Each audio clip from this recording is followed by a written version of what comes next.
Good morning, students. I am Dr. Barnipriya, Assistant Professor, Department of BBA Sri Ramakrishna College of Arts and Science, Coimbatore. Today's video is going to be demand analysis. We are going to see meaning of demand, determinants of demand, law of demand, and exception to the law of demand. First slide explains the meaning of demand. The demand for the commodity can be described as its quantity at which consumer is willing and able to purchase or consume a given commodity during a given period of time.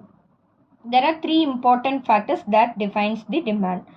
First one is consumer's desire, second one is willingness to buy it, third one is ability to purchase. So the commodity can be said as demanded when a consumer possesses the willingness to buy it, possesses the ability to purchase or consume it, and it is related to a given period of time. For example, suppose Arun wants to purchase a motorbike for himself, but he does not have a sufficient money to buy it. So it cannot be treated as a demand. When he can afford to purchase that motorbike in a given time, it can be called as demand for the motorbike by Arun. The second slide explains the determinants of demand. It refers to the factors which influencing the demand for a particular commodity for a given period of time. These factors directly or indirectly affect the demand for the commodity in the market. We will discuss one by one. First one is the price of the commodity. It is the most important determinant that influencing the demand for the commodity. Law of demand explains that there is an inverse relationship between price of the commodity and quantity demanded.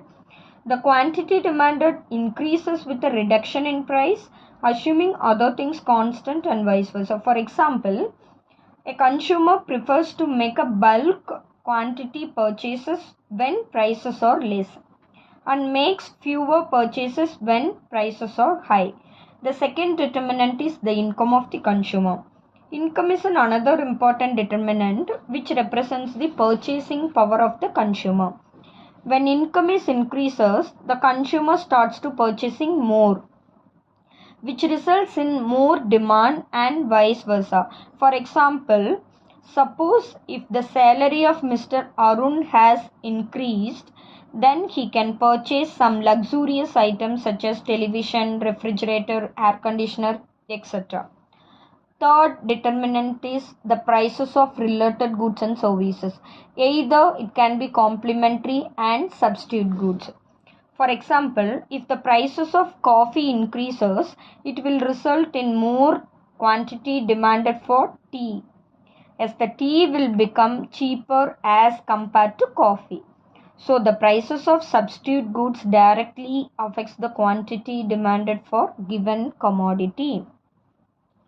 The complementary goods explains that those which are used together to satisfy a specific need such as cars and petrol.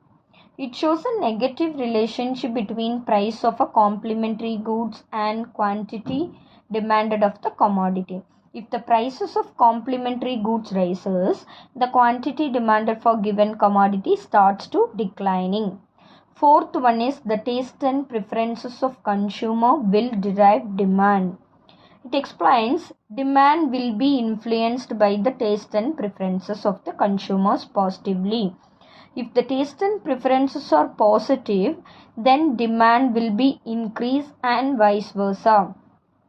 Fifth one is consumers' expectations about whether the prices for the product will rise or fall in the future.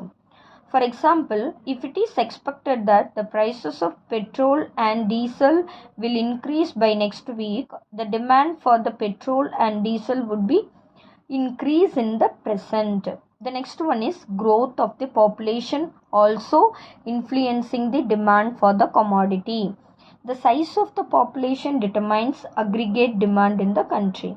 More the growth of the population, more will be the demand for the commodity. The next slide explains the law of demand. The law of demand expresses a relationship between the quantity demanded and its price. It may be defined in Marshall's words as the amount demanded increases with a fall in price.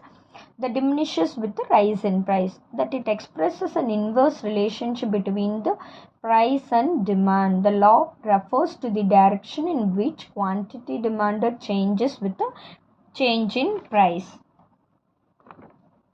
The next slide explaining the demand schedule. The law of demand can be explained with the help of demand schedule. The demand schedule shows that when price is ₹5, the quantity demanded is 100 units. When price reduces from ₹5 to ₹4, the quantity demanded will be 200 units. Then the price reduces from ₹4 to ₹3. The quantity demanded increases from 200 units to 300 units. It shows that when prices decreases, the quantity demanded starts to increase. It clearly shows that an inverse relationship between price and quantity demanded of the commodity. The next slide explaining the demand curve. The law of demand is usually represented as a graph. The graphical representation of the law of demand is a curve that establishes the relationship between the quantity demanded and prices of a good. The demand curve is drawn against the quantity demanded on the x-axis and prices on y-axis. The definition of law of demand indicates that the demand curve is downward sloping curve. The next slide explains the exception to the law of demand. It explains in certain cases the law of demand, the demand curve slopes up from the left to right. That is, it has a positive slope.